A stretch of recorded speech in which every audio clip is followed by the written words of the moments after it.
أكبر كبيرا والحمد لله كثيرا وسبحان الله بكرة وأصيلا. الله أكبر ما صدقت العزائم والنيات وما قدمت في سبيل الوطن والتضحيات.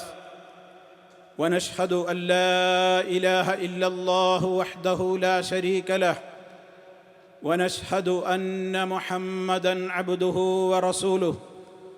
فاللهم صل وسلم وبارك عليه وعلى آله وصحبه أجمعين. أما بعد فأوصيكم عباد الله ونفسي بتقوى الله.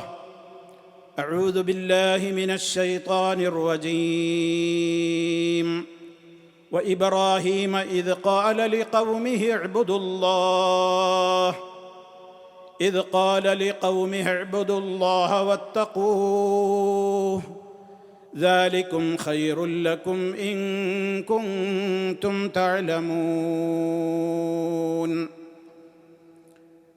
സ്നേഹമുള്ള സത്യവിശ്വാസികളെ, സഹോദരങ്ങളെ, അല്ലാഹു സുബ്ഹാനഹു വ തആലയുടെ വിധിവിലക്കുകളും നിയമനിർദ്ദേശങ്ങളും ജീവിതത്തിലുടനീളം കാത്തു സൂക്ഷിച്ചുകൊണ്ട് തഖ്വയുള്ളവരായി ജീവിക്കുവാൻ പരമാവധി പരിശ്രമിക്കണേ എന്ന് എന്നെയും നിങ്ങളെ ഓരോരുത്തരെയും ഗൗരവപൂർവം ഉണർത്തുകയാണ്, ഉപദേശിക്കുകയാണ്. അല്ലാഹു സുബ്ഹാനഹു വ തആല നമ്മയെല്ലാം മുത്തഖീങ്ങളിൽ ഉൾപ്പെടുത്തി അനുഗ്രഹിക്കുമാറാകട്ടെ. സഹോദരങ്ങളെ, വളരെ സന്തോഷത്തോടെ ആഹ്ലാദത്തോടെ സർവശക്തനായ റബ്ബിൻ്റെ മുമ്പിൽ നന്ദിയുള്ള മനസ്സോടെ ഈ ഈദുൽ അദ്ഹായുടെ പുണ്യകർമ്മമായ നമസ്കാരം നിർവഹിച്ചു കഴിഞ്ഞതിൻ്റെ ശേഷമുള്ള നമ്മുടെ ഈ സംഗമം അല്ലാഹു സുബ്ഹാനഹു വ തആല ഏറ്റവും പരിപൂർണമായ നിലക്ക് നമ്മളിൽ നിന്ന് ഖബൂൽ ചെയ്യുകയും പരലോക കോടതിയിൽ അത്യുന്നതമായ പദവികൾ ലഭിക്കുവാൻ നിമിത്തമായ ഒരു കർമ്മമായി സ്വീകരിക്കുകയും ചെയ്യുമാറാകട്ടെ എന്ന് ആത്മാർത്ഥമായി ദുആ ചെയ്യുകയാണ്. മഹാന്മാരായ പ്രവാചകന്മാരുടെ ചരിത്രങ്ങൾ ഏറ്റവും കൂടുതൽ നമ്മുടെ മനസ്സുകളിലേക്ക് കടന്നു വരുന്ന, പ്രത്യേകിച്ച് ഖലീലുല്ലാഹി ഇബ്രാഹിം അലൈഹിസ്സലാം, പൊന്നോമന പുത്രൻ ഇസ്മായിൽ അലൈഹിസ്സലാം, ഇവരുടെയൊക്കെ ത്യാഗങ്ങളുടെയും സഹനത്തിൻ്റെയും സമർപ്പണത്തിൻ്റെയുമൊക്കെ ചരിത്രങ്ങൾ അയവിറക്കുന്ന, ഓർമ്മയിലേക്ക് കടന്നു വരുന്ന വിശ്വാസികൾ ഏറ്റവും കൂടുതൽ മാതൃകയാക്കുവാൻ അവരുടെ ജീവിതത്തിൽ പഠിപ്പിക്കപ്പെട്ടിട്ടുള്ള മഹാന്മാരായ ആ പ്രവാചകന്മാരുടേതായ മാതൃകകൾ എന്തായിരുന്നു? അവരുടെ ജീവിതത്തിൻ്റെ ഏറ്റവും പ്രധാനപ്പെട്ട കാര്യം പറയുന്നത് അവരുടെ ജീവിതത്തിൽ ഉണ്ടായിരുന്നു എന്നുള്ളതായിരുന്നു അവരുടെ ഏറ്റവും പ്രധാനപ്പെട്ട ഗുണം. അതായത് സത്യസന്ധത. എന്താണോ പറയുന്നത് അതനുസരിച്ച് ജീവിക്കുന്നു. ജീവിതത്തിൽ കളങ്കങ്ങളില്ല, നിഷ്കളങ്കമായ നിലക്കുള്ള ഒരു ജീവിതം. മഹാനായ ആ പ്രവാചകനെ അല്ലാഹു സുബ്ഹാനഹു വ തആല പരിചയപ്പെടുത്തിയത് തന്നെ ഇന്നഹു കാന സിദ്ദീഖൻ നബിയ്യ എന്നാണ്. ഇബ്രാഹിം നബി അലൈഹിസ്സലാമിനെ പരിചയപ്പെടുത്തിയപ്പോൾ അല്ലാഹു പറഞ്ഞത് സത്യസന്ധനായ പ്രവാചകനായിരുന്നു എന്നാണ്. ഇസ്മായിൽ അലൈഹിസ്സലാമിനെ കുറിച്ച് പറഞ്ഞിടത്തും സ്വാദിഖൽ വഅദി എന്ന് പ്രത്യേകം എടുത്തു പറയുന്നുണ്ട്. സത്യസന്ധതയാണ് അവിടെയെല്ലാം എടുത്തു പ്രത്യേകം അല്ലാഹു ഓർമ്മപ്പെടുത്തിയത്. ഇന്ന ഇബ്രാഹീമ കാന ഉമ്മതൻ ഖാനിതൻ ലില്ലാഹി ഹനീഫ വലം യകു മിനൽ മുശ്രികീൻ ശാകിറൻ ലിഅൻഉമിഹി ഇജ്തബാഹു വഹദാഹു ഇലാ സിറാത്തിൻ മുസ്തഖീം. ഇബ്രാഹിം നബി അലൈഹിസ്സലാമിനെ പ്രശംസിച്ചുകൊണ്ട് സൂറത്തുൻ നഹ്ലിലൂടെ അല്ലാഹു പറഞ്ഞത് അപ്രകാരമാണ്.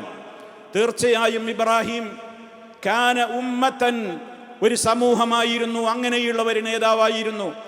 ഖാനിതൻ ലില്ലാഹ്, അല്ലാഹുവിന് കീഴൊതുങ്ങിയ അനുസരണയോടെ ജീവിക്കുന്ന ഒരു സമൂഹത്തിൻ്റെ നേതാവ്, അല്ലെങ്കിൽ ഒരു സമൂഹത്തിന് മുഴുവൻ മാതൃകയാകാൻ മാത്രം യോഗ്യനായ ഒരു മാതൃകാ നേതാവ്. വലം യകു മിനൽ മുശ്രികീ ഹനീഫൻ, അദ്ദേഹം വളരെ വക്രതയുള്ള ഒരു നിലക്കുള്ള ഭാഗങ്ങളിലേക്കും ചെരിഞ്ഞു പോകാതെ ഏറ്റവും റഹ്മാനായ റബ്ബിലേക്ക് മാത്രം തൻ്റെ മുഖം തിരിച്ചുകൊണ്ട്, മനസ്സ് തിരിഞ്ഞുകൊണ്ട് കറകളഞ്ഞ തൗഹീദിന്റെ വക്താവായി ജീവിച്ച വ്യക്തിത്വമായിരുന്നു. അതാണ് നല്ല മനസ്സോടെ എന്നർത്ഥം വരുന്ന, വക്രതയില്ലാത്ത മനസ്സോടെ എന്നർത്ഥം വരുന്ന, സത്യപാതയിൽ എന്ന മറ്റുള്ളതിലേക്ക് ചാഞ്ഞും ചരിഞ്ഞും പോകാതെ എന്നർത്ഥം വരുന്ന ഹനീഫൻ എന്ന് ഇബ്രാഹിം അലൈഹിസ്സലാം വിശേഷിപ്പിക്കപ്പെട്ടത്. വലം യകു മിനൽ മുശ്രിക്കീൻ, അദ്ദേഹം ബഹുദൈവാരാധകന്മാരിൽപ്പെട്ടവനായിരുന്നില്ല, ശിർക്ക് ചെയ്യുന്നവനായിരുന്നില്ല എന്നിങ്ങനെ മഹാനായ ആ വ്യക്തിത്വത്തെ അള്ളാഹു പ്രത്യേകം എടുത്തു പറഞ്ഞിരിക്കുകയാണ്. നാം മനസ്സിലാക്കണം, ജീവിതത്തിൽ ഒരു വിശ്വാസിക്കുണ്ടായിരിക്കേണ്ടതും അതാണ് സത്യസന്ധത. തൻ്റെ സ്രഷ്ടാവിനോടുള്ള ഏറ്റവും വലിയ കൂറും സമർപ്പണവും ത്യാഗവും ആ നീയത്തുമെല്ലാം സമ്പൂർണമായി നിഷ്കളങ്കമായിരിക്കണം എന്നുള്ള പ്രത്യേകമായ അധ്യാപനം. അതുകൊണ്ട് തന്നെ മഹാനായ പ്രവാചകൻ തൻ്റെ ജനതയോട് ആദ്യം പറഞ്ഞത്, ഏകനായ അള്ളാഹുവിനെ ആരാധിക്കുന്ന അവനെ മാത്രമേ ആരാധിക്കാവൂ, അവൻ്റെ കൽപ്പനകളെ മാനിച്ചുകൊണ്ട് സൂക്ഷ്മതയോടെ ജീവിക്കണം എന്ന ഏറ്റവും പ്രധാനവും പ്രഥമവുമായി പറയേണ്ട കാര്യം തന്നെയായിരുന്നു. വഇബ്രാഹീമ ഇദ് ഖാല ലിഖൗമിഹി, ഇബ്രാഹിം തൻ്റെ ജനതയോട് പറഞ്ഞ സന്ദർഭം, ഉഅ്ബുദുല്ലാഹ്, നിങ്ങൾ അള്ളാഹുവിനെ മാത്രം ആരാധിക്കുവീൻ, വത്തഖൂഹു, നിങ്ങൾ അവൻ്റെ കൽപ്പനകൾ സൂക്ഷിച്ച് അവനെ മാത്രം ആ നിലക്ക് നിങ്ങൾ വളരെ ഭയഭക്തിയോടുകൂടി സൂക്ഷ്മതയോടെ നിങ്ങൾ ജീവിക്കണം. ദാലികും ഖൈറുൽ ലക്കും, അതാണ് നിങ്ങൾക്ക് ഉത്തമമായത്. ഇൻ കുൻതും തഅലമൂൻ, നിങ്ങൾ അറിയുന്നവരാണെങ്കിൽ. ഈ സത്യസന്ധമായ ഒരു പ്രഖ്യാപനത്തിന് വിശ്വാസിക്ക് സാധ്യമാകലാണ് അള്ളാഹു നമ്മോട് ആവശ്യപ്പെട്ടിട്ടുള്ളത്. യാ അയ്യുഹല്ലദീന ആമനുത്തഖുല്ലാഹ് വകൂനൂ മഅസ്സാദിഖീൻ, സത്യവിശ്വാസികളെ നിങ്ങൾ അള്ളാഹുവിനെ സൂക്ഷിച്ച് ജീവിക്കണേ. വകൂനൂ മഅസ്സാദിഖീൻ, നിങ്ങൾ സത്യസന്ധരുടെ കൂടെ നിലകൊള്ളണം എന്ന്. ഏറ്റവും വലിയ സത്യസന്ധത താൻ എടുക്കുന്ന പ്രതിജ്ഞയോടുള്ള കൂറുപാലിക്കലാണ്. എന്താണോ താൻ എൻ്റെ റബ്ബിനോടെടുക്കുന്ന സത്യപ്രതിജ്ഞ എങ്കിൽ ആ പ്രതിജ്ഞയോട് കൂറുപാലിച്ച് ജീവിക്കലാണ് ഒരു വിശ്വാസിയുടെ ഏറ്റവും പ്രധാനപ്പെട്ട കടമ. മഹാനായ ഇബ്രാഹിം നബി അലൈഹിസ്സലാത്തു വസ്സലാം ആ രാജ്യത്ത് ഇറാഖിൽ പ്രബോധനം നടത്തിയിരുന്ന കാലഘട്ടത്തിൽ പ്രപഞ്ചത്തിൻ്റെ സൃഷ്ടാവല്ലാത്ത മറ്റു പലതിനെയും വിളിച്ചു പ്രാർത്ഥിച്ച് ആരാധിച്ച് പൂജിച്ചു വന്നിരുന്ന ഒരു സമൂഹം, സൂര്യചന്ദ്ര നക്ഷത്രാദികളെ ആ നിലക്കുള്ള അവരുടെ അത്താണികളായി അഭയകേന്ദ്രങ്ങളായി കണ്ട് അവയോട് പ്രാർത്ഥിച്ച് അവയെ ആരാധിച്ച് ജീവിച്ചിരുന്ന ഒരു സമൂഹത്തിൻ്റെ മുമ്പിൽ വളരെ ശക്തമായ നിലക്ക്, യുക്തിഭദ്രമായ നിലക്ക് ഇബ്രാഹിം നബി അലൈഹിസ്സലാം അവരെ തൗഹീദ് പഠിപ്പിച്ചു കൊടുക്കുകയായിരുന്നു. നക്ഷത്രങ്ങളെ നോക്കിയിട്ട് ആദ്യം പറഞ്ഞു അതാണ് എൻ്റെ റബ്ബെന്ന്, പിന്നീട് പറഞ്ഞു അത് അസ്തമിച്ചു പോകുന്നുണ്ടല്ലോ, എന്നും നിലനിൽക്കുന്നവർക്കേ റബ്ബാകാൻ യോഗ്യതയുള്ളൂ. ചന്ദ്രനെ നോക്കിക്കൊണ്ട് പറഞ്ഞു ഇത് താരങ്ങളെക്കാൾ മികച്ചതാണ്, ഇതായിരിക്കാം നല്ലതെന്ന് തോന്നുന്നു. പക്ഷേ അതും അതിൻ്റെ സമയമായപ്പോൾ അസ്തമിച്ചു കഴിഞ്ഞപ്പോൾ പറഞ്ഞു ഇതും റബ്ബാകാൻ കൊള്ളില്ല, ഇതിനും നിലനിൽപ്പില്ല എന്ന്. ഇതും നമ്മുടെ മുമ്പിൽ നിന്ന് മാഞ്ഞു പോവുകയാണ്. അവസാനം സൂര്യനെ നോക്കി പറഞ്ഞു ഇത് വലിയ ഒരു ശക്തിയാണല്ലോ, ഇതായിരിക്കാമെന്ന് പറഞ്ഞു. ജനങ്ങൾക്ക് പഠിപ്പിച്ചു കൊടുത്തുകൊണ്ട് അവസാനം പറഞ്ഞു ഇതാ ഇതും അസ്തമിച്ചു പോവുകയാണ്. ഇങ്ങനെ ഇല്ലാതെയായി പോകുന്ന, നമ്മെ സദാ നിരീക്ഷിച്ചു കൊണ്ടിരിക്കാത്ത, നമ്മുടെ കാര്യങ്ങൾ പൂർണ്ണമായി അറിയാത്ത ഒരു പടപ്പിനെയും നമ്മൾ വിളിച്ചു പ്രാർത്ഥിക്കുവാനോ പൂജിക്കുവാനോ ആരാധിക്കുവാനോ പാടില്ല എന്നും, സൂര്യനെയും ചന്ദ്രനെയും താരങ്ങളെയും മുഴുവൻ സൃഷ്ടിച്ച, അല്ല ഈ പ്രപഞ്ചത്തെ മുഴുവനും സൃഷ്ടിച്ച് സംവിധാനിച്ചു പരിപാലിച്ചു പോരുന്ന ഏകനായ അല്ലാഹു സുബ്ഹാനഹു വ തആല, അവനെ മാത്രമേ ഞാൻ ആരാധിക്കുകയുള്ളൂ. എന്നിട്ട് അദ്ദേഹം ആ ജനതയുടെ മുമ്പിൽ പറഞ്ഞ ഒരു പ്രതിജ്ഞയുണ്ട്, ഇന്നി വജ്ജഹ്തു വജ്ഹിയ ലില്ലദീ ഫതറസ് സമാവാതി വൽ അർള ഹനീഫ വമാ അന മിനൽ മുശ്രിക്കീൻ. അതേപോലെ തന്നെ മറ്റു ആയത്തുകളിൽ കാണാം ഇന്ന സ്വലാത്തി വനുസുകി വമഹ്യായ വമമാതി ലില്ലാഹി റബ്ബിൽ ആലമീൻ ലാ ശരീക ലഹ് വബിദാലിക ഉമിർതു വഅന അവ്വലുൽ മുസ്ലിമീൻ. നോക്കൂ നിങ്ങൾ, വളരെ ഗൗരവത്തോടുകൂടെയുള്ള പ്രഖ്യാപനം. നമ്മൾ 5 നേരത്തെ നമസ്കാരങ്ങളിൽ പ്രാരംഭ പ്രാർത്ഥനയായി ഓരോ മുസ്ലിമും എടുക്കുന്ന സത്യപ്രതിജ്ഞയാണത്. ഞാനിതാ എല്ലാത്തിൽ നിന്നും ഒഴിവാണ്, ശിർക്കിന്റെ ബഹുദൈവാരാധനയുടെ ബാഹ്യമായതും ആന്തരികമായതുമായ സർവാംശങ്ങളിൽ നിന്നും ഞാൻ ഒഴിവാണ്. ഞാൻ എൻ്റെ റബ്ബിലേക്ക് മാത്രമാണ് തിരിയുന്നത്. റബ്ബല്ലാത്തവരെ, പ്രപഞ്ചത്തിന്റെ സൃഷ്ടാവല്ലാത്തവരെ വിളിച്ചു പ്രാർത്ഥിക്കുന്ന, ആരാധിക്കുന്ന ഒരുപാട് ആളുകൾക്ക് നടുവിൽ നിന്നുകൊണ്ടാ പറയുന്നത്, എൻ്റെ മുഖത്തെ, എൻ്റെ മനസ്സിനെ ഞാനിതാ ആകാശഭൂമികളെ സൃഷ്ടിച്ചവനായ അവനിലേക്ക് തിരിച്ചു വച്ചിരിക്കുന്നു. കളങ്കമില്ലാത്ത മനസ്സോടെ ഞാൻ ഒരിക്കലും ശിർക്ക് ചെയ്യുന്നവരിൽപ്പെട്ടവനല്ല. എൻ്റെ നമസ്കാരം, അതേപോലെ തന്നെ എൻ്റെ ബലികർമ്മമടക്കമുള്ള അനുഷ്ഠാന കർമ്മങ്ങൾ, എൻ്റെ ജീവിതം, എൻ്റെ മരണം റബ്ബുൽ ആലമീൻ ആരോ അവന് വേണ്ടി മാത്രമായിരിക്കും, അവനുള്ളതാണ്, അവന് സമർപ്പിക്കുകയാണ്. അവന് യാതൊരു പങ്കാളിയുമില്ല. ഞാൻ പൂർണ്ണമായി അവനെ അനുസരിക്കുന്നൊരു മുസ്ലിമാണ് എന്നുള്ള പ്രഖ്യാപനം, ആ പ്രഖ്യാപനം 5 നേരവും നമ്മൾ നിർവഹിക്കാൻ തുടങ്ങിയിട്ട് കാലം എത്രയായി സഹോദരങ്ങളെ? മഹാനായ ഇബ്രാഹിം നബി അലൈഹിസ്സലാമിനോട് അള്ളാഹു ഒരിക്കലേ ആവശ്യപ്പെട്ടുള്ളൂ. ഇത് ഖാല ലഹു റബ്ബുഹു അസ്ലിം ഖാല അസ്ലംതു ലിറബ്ബിൽ ആലമീൻ. ഇബ്രാഹിമേ, അസ്ലിം, നീ എനിക്ക് പരിപൂർണമായി നിന്നെ സമർപ്പിക്കുക, നീ എനിക്ക് പരിപൂർണമായി അനുസരണമുള്ളവനാവുക, നീ എനിക്ക് സമ്പൂർണമായി കീഴ്പ്പെടുക എന്ന് പറയേണ്ട താമസം, അത് കേൾക്കേണ്ട താമസം. അസ്ലംതു ലിറബ്ബിൽ ആലമീൻ, സർവലോക പരിപാലകന് വേണ്ടി, അവന് വേണ്ടി ഇതാ ഞാൻ എന്നെ മുഴുവനും സമർപ്പിച്ചിരിക്കുന്നു എന്ന പ്രഖ്യാപനമാണ് മഹാനായ ഇബ്രാഹിം നബി അലൈഹിസ്സലാം നിർവഹിച്ചത്. പ്രിയമുള്ളവരെ, നമുക്കെന്നത് പറയാൻ സാധ്യമാകുന്നുണ്ടോ? ഗൗരവത്തോടുകൂടെ നമ്മൾ ആലോചിക്കേണ്ടുന്നൊരു പ്രധാനപ്പെട്ട കാര്യം അത് തന്നെയാണ്.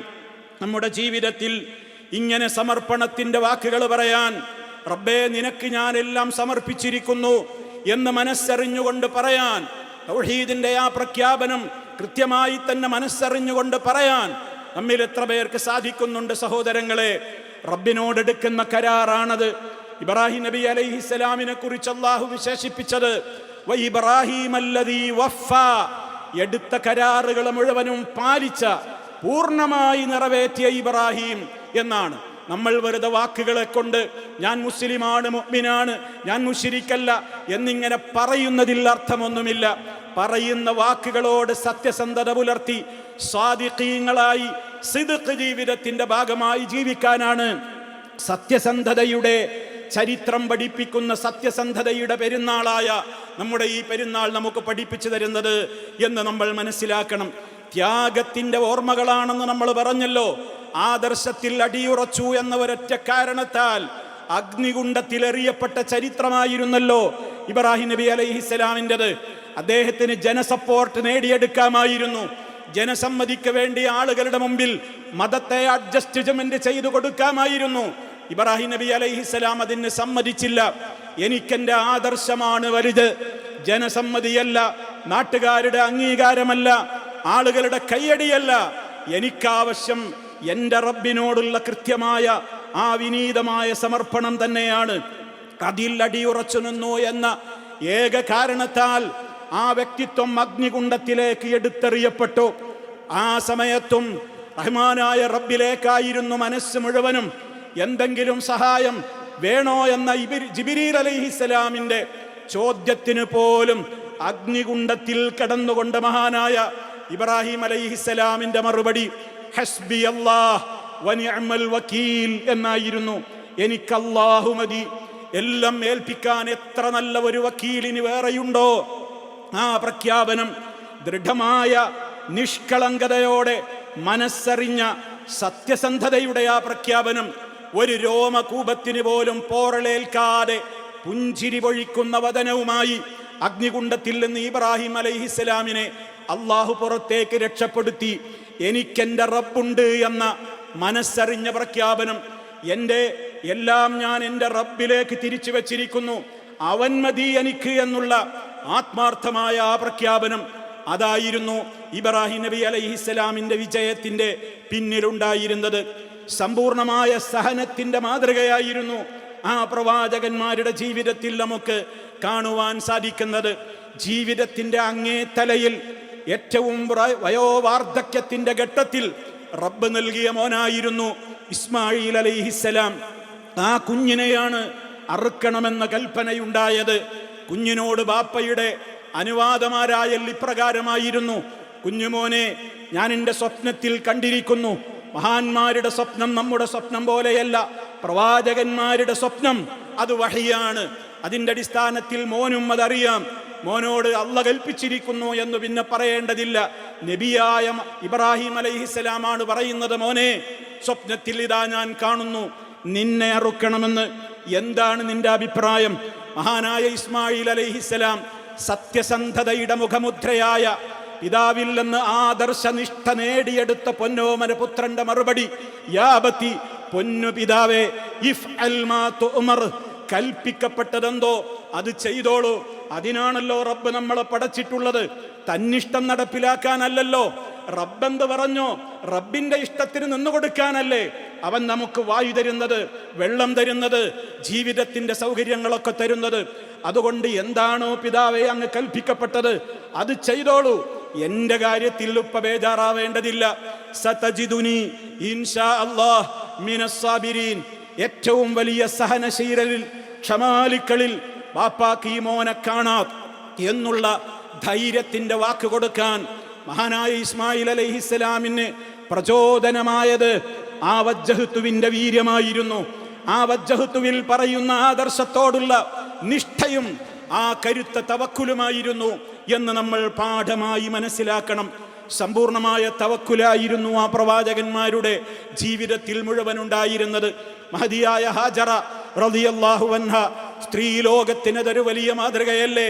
ഇബ്രാഹിം നബി അലൈഹിസ്സലാം തന്റെ പൊന്നോമന പുത്രനെയും കൈക്കുഞ്ഞായ ഇസ്മായിലിനെയും മാതാവായ ഹാജറയെയും ഇന്ന് പരിശുദ്ധ കഅബാലയം നിലകൊള്ളുന്ന പ്രദേശത്ത് ആരാരുമില്ലാത്ത ഊഷര മരുഭൂമിയിൽ ഒരിറ്റു വെള്ളവും ഏതാനും കാരക്കയും മാത്രം അവിടെ ഏൽപ്പിച്ചിട്ട് അവിടെ തനിച്ചാക്കി പിരിഞ്ഞു പോകുമ്പോ ഹാജറ ബീവി എഴുന്നേറ്റ് പിന്നാലെ കൂടിയിട്ട് ഇബ്രാഹിം നബിയോടൊരു ചോദ്യം ചോദിക്കുന്നുണ്ട്: ഞങ്ങളെ ഇവിടെ തനിച്ചാക്കി പോവുകയാണോ?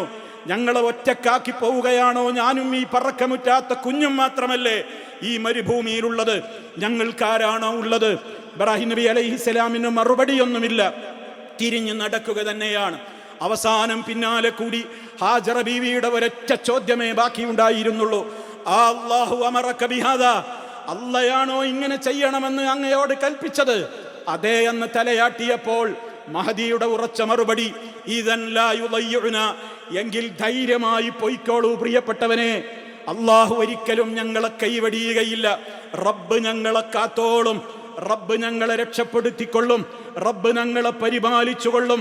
ദൃഢമായ മനസ്സോടെ തൻ്റെ ഭർത്താവിനെ യാത്രയയക്കാൻ മഹദിയായ ഹാജറ ബീവിക്ക് കരുത്തേകിയത് ഈ വജ്ജഹത്തുവിൻ്റെ വീര്യമായിരുന്നു. പറയുന്ന വാക്കുകളോടുള്ള കൃത്യവും വ്യക്തവുമായ നിലക്കുള്ള ആദർശനിഷ്ഠയായിരുന്നു, പ്രതീക്ഷയായിരുന്നു ആ ഭർത്താവ് പോയതിൻ്റെ ശേഷം പിന്നെയുള്ള ജീവിതത്തിൽ മുഴുവനും. ആ മഹദിക്ക് വെള്ളം തീർന്നുപോയി, കാരക്ക തീർന്നുപോയി, കുടിക്കാനൊരിറ്റ് വെള്ളമില്ലാതെ കുഞ്ഞ് കാലിട്ടടിക്കുകയാണ്. അമ്മിഞ്ഞപ്പാല് വരെ വറ്റിപ്പോയി. പ്രതീക്ഷ അപ്പോഴും കൈവിട്ടില്ല. ഇന്ന് പ്രതീക്ഷകൾ കൈവിട്ടാൽ ബിൽഡിങ്ങിൽ നിന്ന് താഴേക്ക് എടുത്തു ചാടുന്ന ലോകമാണിന്ന്. എല്ലാ പ്രതീക്ഷയും അസ്തമിച്ചു.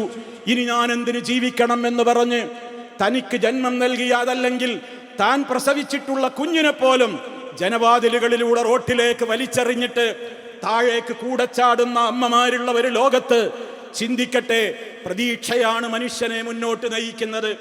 ആത്മഹത്യ ചെയ്യാൻ പ്രതീക്ഷയുള്ളവർക്ക് സാധിക്കില്ല, നിരാശയുള്ളവർക്ക് ഏതിന് കഴിയുകയുള്ളൂ.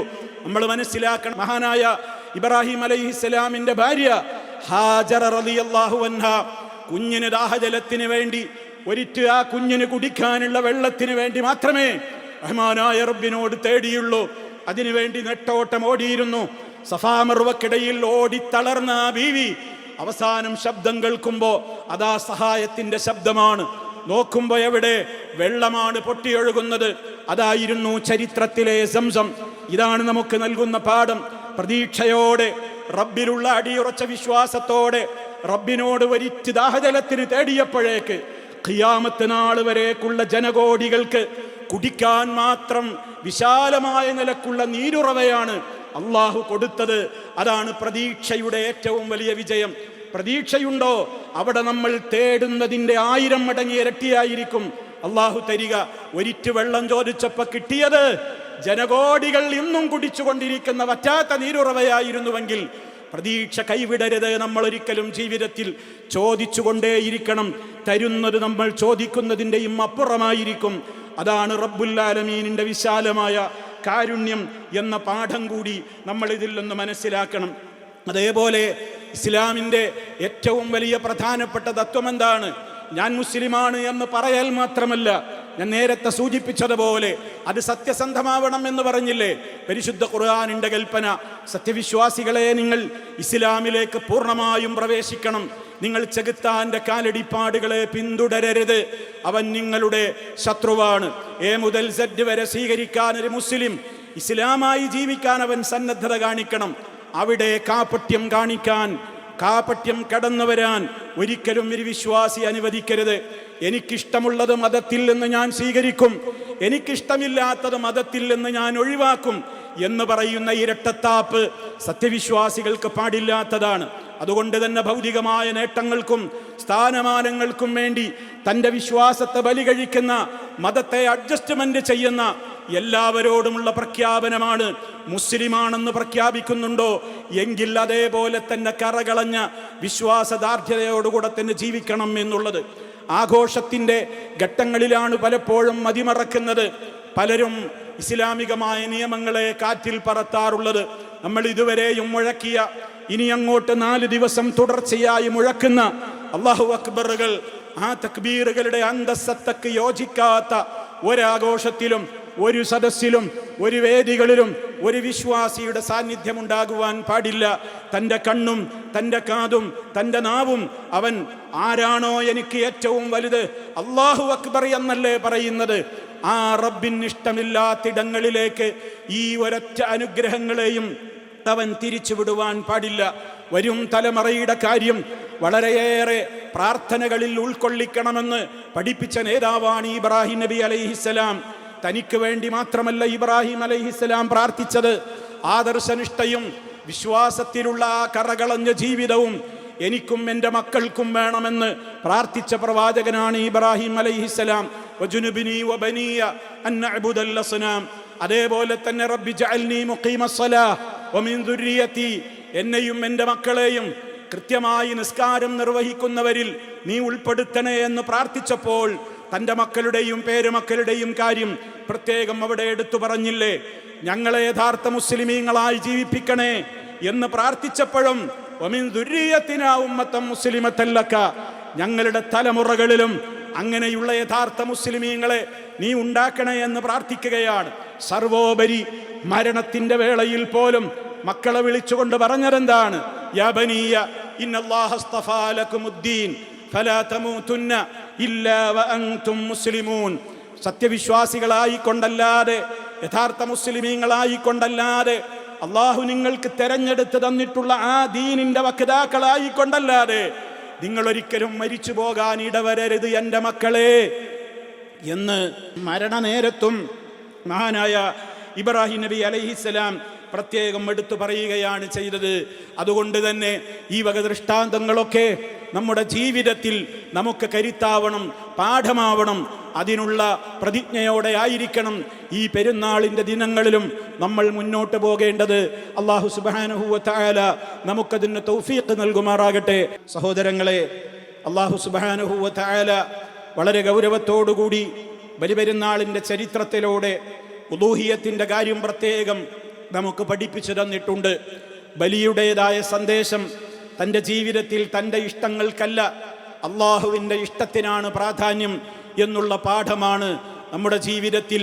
നമുക്കിഷ്ടമുണ്ടെങ്കിൽ മാത്രം ഇസ്ലാമിൻ്റെ നിയമങ്ങളെ സ്വീകരിക്കുക എന്നുള്ള നില മാറിയിട്ട് അള്ളാഹുവിൻ്റെ ഇഷ്ടത്തിനാണ് പ്രാധാന്യം കൽപ്പിക്കേണ്ടത് എന്ന പ്രധാനപ്പെട്ട കാര്യം നമ്മൾ മനസ്സിലാക്കിയിരിക്കണം. അതുപോലെ തന്നെ ഇസ്ലാമിൽ തൻ്റേതായ ധനം, അതേപോലെ തന്നെ രക്തം, അഭിമാനം ഇതേപോലെ തന്നെ പവിത്രമാണ് മറ്റുള്ളവരുടേതെന്നും നബി സല്ലല്ലാഹു അലൈഹി വസല്ലമയുടെ വിടവാങ്ങൽ പ്രസംഗത്തിൽ അവിടുത്തെ ഹജ്ജത്തുൽ വദാഇൽ അവസാനത്തെ ഹജ്ജ് നിർവഹിച്ച ആ ഘട്ടത്തിൽ മഹാനായ നബി സല്ലല്ലാഹു അലൈഹി വസല്ലമ ഗൗരവത്തോടെ പറഞ്ഞിട്ടുണ്ട്, ഈ കഅബാലയം ഉൾക്കൊള്ളുന്ന വിശുദ്ധ മക്കയെ പോലെ പവിത്രമാണ്, അതേപോലെ തന്നെ ദുൽഹജ്ജ് 10 ഈ നാള് പോലെ പവിത്രമാണ്. ഈ രാജ്യം പോലെ പവിത്രമാണ്, ഈ മാസം പോലെ പവിത്രമാണ്. മനുഷ്യന്റെ രക്തം, അവന്റെ ധനം, അവന്റെ അഭിമാനം അതാരും ഹനിക്കരുത്. കൊലപാതകം അരുത്, കുറ്റകൃത്യങ്ങൾ അരുത്, അതേപോലെയുള്ള മോശപ്പെട്ട പ്രവർത്തനങ്ങൾ പാടില്ല. അന്യനെ അപമാനിക്കരുത്, അഭിമാനത്തെ ഒരിക്കലും ഹനിച്ചു കളയരുത്. അതിനൊക്കെ വലിയ പവിത്രതയുണ്ട് എന്ന്. അതുകൊണ്ട് തന്നെ ഇസ്ലാമിന് ഈ വിഷയങ്ങളിലൊക്കെ വളരെ കണിശവും ഗൗരവവുമായ അധ്യാപനങ്ങളുണ്ട് എന്നുള്ള കാര്യം കൂടി നമ്മൾ ഇതിനോട് ചേർത്ത് മനസ്സിലാക്കിക്കൊണ്ട് ഏതെല്ലാം അർത്ഥങ്ങളിൽ സമ്പൂർണ്ണ മുസ്ലിമായി ജീവിക്കണോ ആ നിലക്കുള്ള യഥാർത്ഥ മുസ്ലിമായി ജീവിക്കുവാനുള്ള കരുത്താണ് ഈ ഒരു ഘട്ടത്തിൽ നമുക്കുണ്ടായിരിക്കേണ്ടത്. നമ്മുടേതായ സഹോദരങ്ങൾ വിശുദ്ധ ഭൂമിയിൽ ഹജ്ജ് കർമ്മം നിർവഹിച്ചു കൊണ്ടിരിക്കുന്ന വേളയാണിത്. അല്ലാഹു സുബ്ഹാനഹു വ തആല അവർക്കെല്ലാം സമ്പൂർണ്ണമായ ആഫിയത്ത്, അതുപോലെ തന്നെ പൂർണ്ണമായ അർത്ഥത്തിൽ അത് നിർവഹിച്ച് മടങ്ങിപ്പോരുവാനുള്ള തൗഫീഖ് എല്ലാം നൽകി അനുഗ്രഹിക്കുമാറാകട്ടെ. നാം ചെയ്തിട്ടുള്ള കർമ്മങ്ങളെല്ലാം അള്ളാഹു സ്വീകരിക്കുമാറാകട്ടെ. മാരകമായ രോഗങ്ങളിൽ നിന്ന്, സഹിക്കാനാവാത്ത പരീക്ഷണങ്ങളിൽ നിന്ന് അള്ളാഹു നമ്മെയും ബന്ധപ്പെട്ട എല്ലാവരെയും കാത്തുരക്ഷിക്കുമാറാകട്ടെ. കുടുംബജീവിതത്തിൻ്റെ പ്രാധാന്യവും അതേപോലെ തന്നെ മാതാപിതാക്കളോടുള്ള കടമയും ഏറെ ഓർക്കേണ്ടുന്ന ഈ ആഘോഷത്തിൻ്റെ ദിവസത്തിൽ അവരെ ഒന്നും മറന്നു കളയരുതെന്നും ബന്ധങ്ങളെ ഊഷ്മളമാക്കുവാനും സൗഹൃദങ്ങളെ ഊട്ടിയുറപ്പിക്കുവാനുമുള്ള ശ്രമങ്ങളും വിളികളും അന്വേഷണങ്ങളും സന്ദർശനങ്ങളുമൊക്കെ നമ്മുടെ ഭാഗത്ത് നിന്നുണ്ടാവണമെന്നുകൂടി ഓർമ്മപ്പെടുത്തുകയാണ്. അള്ളാഹു നമ്മെ എല്ലാവരെയും അനുഗ്രഹിക്കുമാറാകട്ടെ. اللهم اغفر للمؤمنين والمؤمنات والمسلمين والمسلمات الأحياء منهم والأموات إنك مجيب الدعوات وقاضي الحاجات. اللهم احفظ دولة الإمارات من كل الجهات. اللهم إنا نستودعك قيادتها وأهلها ومن يعيش على أرضها. اللهم احفظ الشيخ محمد بن زايد رئيس الدولة بحفظك وكن له عونا وسندا وهاديا ومسددا وبارك في عمره وعمله. اللهم وفقه ونوابه وإخوانه حكام الإمارات وولي عهده الأمين لما تحبه وترضاه. اللهم سدد خطى والدنا حاكم الشارقة وبارك له في عمره وعمله وأهله. اللهم ربنا آتنا في الدنيا حسنة وفي الآخرة حسنة وقنا عذاب النار. اللهم توفنا مسلمين وألحقنا بالصالحين والحمد لله رب العالمين.